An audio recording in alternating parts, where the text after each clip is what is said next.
Misericórdia. Quantas vezes falamos esta palavra no nosso dia a dia como sinal de exclamação? Mas de fato conhecemos a etimologia desta palavra no original? Seja bem-vindo ao canal Universidade do Reino. Meu nome é Natanael Solis e vamos mergulhar na palavra de Deus. Essa palavra misericórdia aparece muito nos textos sagrados, inclusive em Lamentações 3:22, fala dessa misericórdia, que é o fato de nós não sermos consumidos. Ou seja, é como se a ira, o juízo de Deus viesse, mas a misericórdia do Senhor nos poupa. E ainda diz que ela se renova a cada manhã, a cada dia tem a manifestação da misericórdia de Deus. Temos o Salmo, que é o Salmo 136, onde nos seus 26 versículos, o salmista apresenta a misericórdia do Senhor. 26 versos, 26 vezes fala-se originalmente porque a sua misericórdia dura para sempre, ou em hebraico, porque para sempre dura a sua misericórdia. Ki leolam hasdo. Aqui temos o termo olam em hebraico. Olam, que é Ain, Vav com pontuação para O, Lamet e o mesmo Sofit. Olam. Esse Olam significa eternidade, algo para sempre, algo que não pode ser medido, mensurado, que é ilimitado. Então, quando falamos Olam, é o próprio Deus, a própria essência de Deus, que é eterno. Deus é eterno, não há limites para Deus. Então, a misericórdia é apresentada aqui como o próprio Deus em eternidade. E essa palavra aqui, Hasdo, deriva da palavra Chesed. Aqui você vê a palavra Chesed, ó. Het, Samer, Dalet. Chesed, que seria graça, a própria misericórdia. Sempre você vai ver essa palavra Chesed como graça ou como misericórdia. É a mesma essência. É a manifestação da virtude, que é a sua graça, e a sua misericórdia. Quando Deus se manifesta com virtude para perdoar, com a virtude de não nos dar o que nós merecemos, está se manifestando a misericórdia e a própria graça. Tá bom? Então nós vamos ter esse termo Ki leolam hasdo muitas vezes, e em cada versículo ali, no Salmo 136. Por que 26 vezes? Vou colocar aqui, ó. 26 vezes aparece, porque o número 26 é o número da plenitude do nosso Deus. Nós vamos ver vários estudos de numerologia aqui no canal, e o número 26 vai trazer a virtude desse Deus eterno, único, essa plenitude de Deus se manifestando para a vida do homem.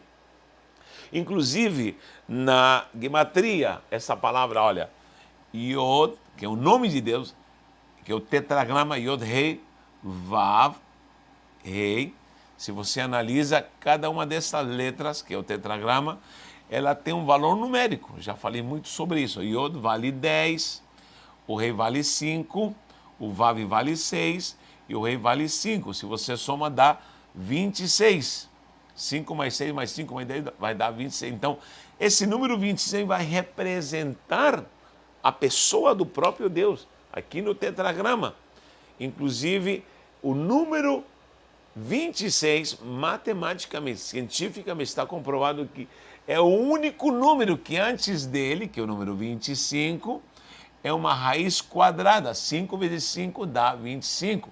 E depois dele, 27 é uma raiz cúbica. O único número que antes dele tem uma raiz quadrada e depois dele tem uma raiz cúbica é o número 26. A matemática fala sobre isso, e fazendo do número 26 um número único, que não tem outro igual na sua posição entre os números. Então, isso está simbolizando a plenitude de um Deus único, que não há outro igual, o qual é eterno. Por isso que a sua misericórdia se manifestará eternamente.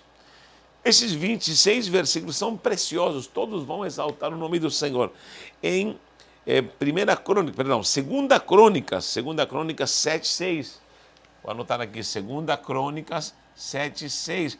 quando se consagrou o templo ao Eterno, diz que os cantores, que eram muitos cantores, diz que cantaram este salmo. Se acredita que este salmo foi cantado ao Eterno. Nós não sabemos quem compôs esse salmo, quem foi o salmista, mas havia muitos homens dotados da virtude de compor, de exaltar, de bendizer ao Senhor com louvores, com música, e esse salmo foi cantado na inauguração do templo. Não esqueça que havia muitos cantores. Em 1 Crônicas 23, 3.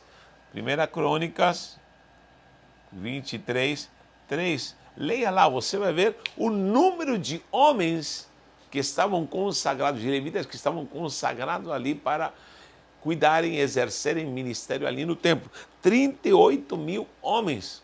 E desses Davi separou 4 mil homens para ficarem nas portas e 4 mil homens, para estarem louvando a Deus. 4 mil homens para estarem louvando ao Senhor. Gente, é muita adoração, é muita coisa preciosa. Então, na inauguração, se acredita que se cantou esse louvor, o Salmo 136. Se você vê os 26 versículos, todos eles são separados em sequência.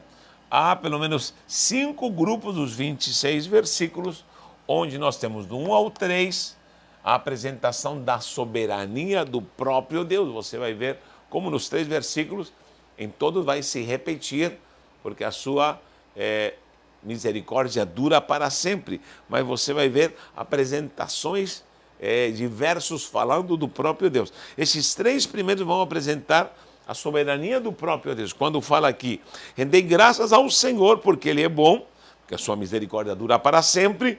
E depois diz, rendei graças ao Deus dos deuses. Vamos ver soberania de Deus. Depois diz, rendei graças ao Senhor, Senhor dos senhores. E nas 2 vezes vai falar, porque a sua misericórdia dura para sempre. Aliás, em todos vai falar, porque a sua misericórdia dura para sempre. Então, do 1 ao 3 falar da soberania de Deus. Então, quando se manifesta a misericórdia de Deus em nossas vidas e nos perdoa, nos dá da sua virtude, nós vemos a soberania desse próprio Deus. Do 4 ao 9, mais um grupo de versículos. Do versículo 4 ao versículo 9, vamos ver o louvor da criação. Você vai ver só versículos da criação. E você vai ver que ele vai falar sobre a criação dos céus, sobre a criação das águas. Você vai ver como ele fez os luminares. E em cada versículo vai falar, porque a sua misericórdia dura para sempre. Então, quando vemos um Deus criador, vemos logicamente a misericórdia desse Deus se manifestando na criação. Depois vamos ver do 10 ao 5, livramento do Egito significa sempre Deus, o Deus de misericórdia, estará operando para livrar e libertar o seu povo.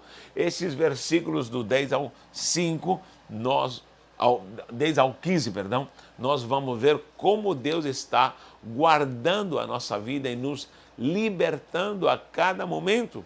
Nós vamos ver aqui do 16 ao 24, livramento no deserto, ou seja, isso é simbologia de o quanto nós passamos por dificuldades, a nossa própria vida, a nossa trajetória como igreja, passando por essa terra. Essa é a simbologia da passagem no deserto, caminho a Canaã, nós caminhando para a vida eterna. O Senhor nos dará livramentos, leia lá cada versículo, vai falar sobre livramento e essa misericórdia que estará operando ali na nossa trajetória aqui nessa vida. E o 25 e o 26, para concluir, fala da providência universal, quando fecha exaltando ao Senhor, diz, ó, tributai louvores ao Deus dos céus, eternamente vamos adorá-lo, eternamente vamos glorificá-lo. É isso que está se referindo o salmista, porque a sua misericórdia dura para sempre. Essa palavra vai transmitir a graça, a virtude de um Deus soberano, um Deus que está sempre criando e fazendo tudo ao nosso favor, um Deus que manifesta o seu livramento, um Deus que estará nos guardando na nossa caminhada e estaremos eternamente desfrutando e glorificando com esse Deus maravilhoso. Que o Senhor te abençoe, que esta palavra que é Hesed, também usada para graça, te alcance a cada dia, você possa ser edificado pela misericórdia do nosso Deus. Um abraço.